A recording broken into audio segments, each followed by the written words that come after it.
মানুষের জীবন নিয়ে ছিনিমিনি খেলা জিবিপি হাসপাতাল আবারও শিরোনামে। রাজ্যের অন্যতম রেফারেল হাসপাতাল জিবির বিরুদ্ধে আরও একবার গুরুতর অভিযোগ।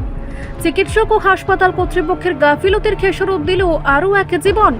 34 বছর বয়সে সজল দাস ঢলে পড়ল মৃত্যুর কোলে।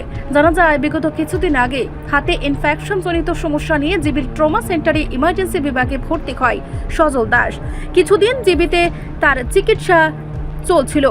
চিকিৎসাধীন থাকার পরেও তার অবস্থার উন্নতি ঘটেনি, কিন্তু শুক্রবার আচমকায় আশঙ্কাজনক অবস্থাতেই সজল দাসকে ছুটি দিয়ে দেয় তত্ত্বাবধায়ক চিকিৎসক। অতঃপর তাকে সার্জিক্যাল ওয়ার্ডে গিয়ে হাতে ব্যান্ডেজ করিয়ে নেবার পরামর্শ দেওয়া হয়, কিন্তু সঙ্গে হাসপাতালের কোনো নার্স কিংবা কর্মীকে না পাঠিয়ে রোগীর এক ভাইকে পাঠানো হয়।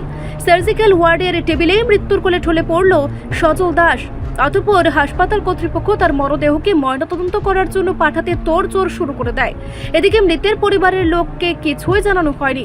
মৃতের বাড়ির লোকজন এসে ঘটনা দেখতে পেয়ে ক্ষোভে ফেটে পড়েন। পরিবারের বক্তব্য, তারা রোগীর ময়নাতদন্ত চান না, কিন্তু জোরপূর্বক তাদের রোগীকে ময়নাতদন্ত করানো হচ্ছে বলেও অভিযোগ পরিবারের।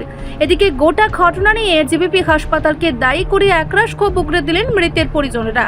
এভাবেই কি মানুষ মারার ব্যবসা চালায় জিবি হাসপাতাল? প্রশ্ন মৃতের পরিবারের। কতক্ষণ পরে বলে মানে আমার বইপুতে মনে হচ্ছে ঘুমাইছে মনে হলো শুয়ে দিচ্ছে। অপারেশন থিয়েটার থেকে বাইর করে কি নর্মাল ওয়ার্ডে নিয়ে আইছিল? হ্যাঁ, ইয়ানো বলে এই ডাক্তার মধ্যে বলে শ্বাসটানের মতন উঠে আছে। আচ্ছা আচ্ছা, শ্বাসটানের মতন উঠে আছে ভরে দিয়া তারা বলে ডাক্তারে বলে ছুটির কাগজ দিয়া লাগছে। আচ্ছা, ছুটির কাগজ আতো দিছে না। এর মধ্যে বলে কেন বলে ছুটির কাগজ লইয়া থাকা মানে সুদা আমার আমার সুদা আর কি তো সুদা দে কইছে ছুটি দিয়া লাগছে। ছুটি দিয়েছে না, তারা কাগজ দিচ্ছে না, তো আরেকজন বলে কাগজ লইয়া গেছে।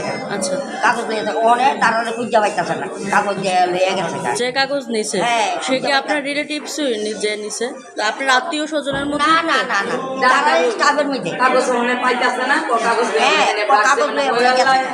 কাগজ লইয়া বলে গেছে, কারণ তো কাগজ পাইতেছে না। অন্ত এই